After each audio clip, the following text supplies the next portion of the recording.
How do you get started in the stock market? There are many ways to get started in the stock market and start investing. The easiest and quickest way is to download a stockbroker app.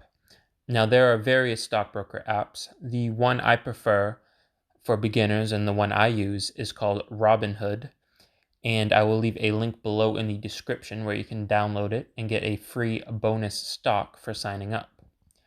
So once you download a stockbroker app, you have to put in your information, link your bank account, things like that. The best thing to do is click this middle button right here where you can search for different companies. Now, as a beginner, I recommend searching for companies that you're familiar with and that you use. So for instance, let's say you like McDonald's. You could come here and search for McDonald's, and it'll show the price. So if you wanted to buy one share of McDonald's, it would cost you $185 right now.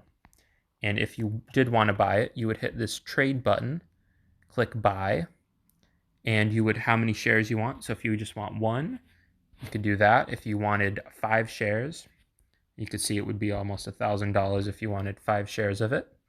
But just play around searching different companies that you like. For instance, let's say you like Coca-Cola. You could type in Coca-Cola.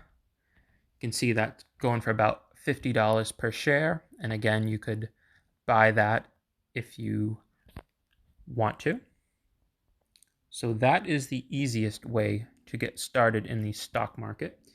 And the good thing about this app, and a lot of apps do this now also, is that it is commission-free trading. So there is no fee for buying or selling a company as there used to be in the past when you'd have to go to a in-house stock broker.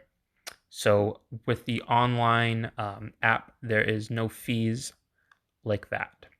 And once again, if you would like to download Robinhood and try it out, there's a link below in the description where you will get a free bonus stock, and it is completely free to sign up and use Robinhood.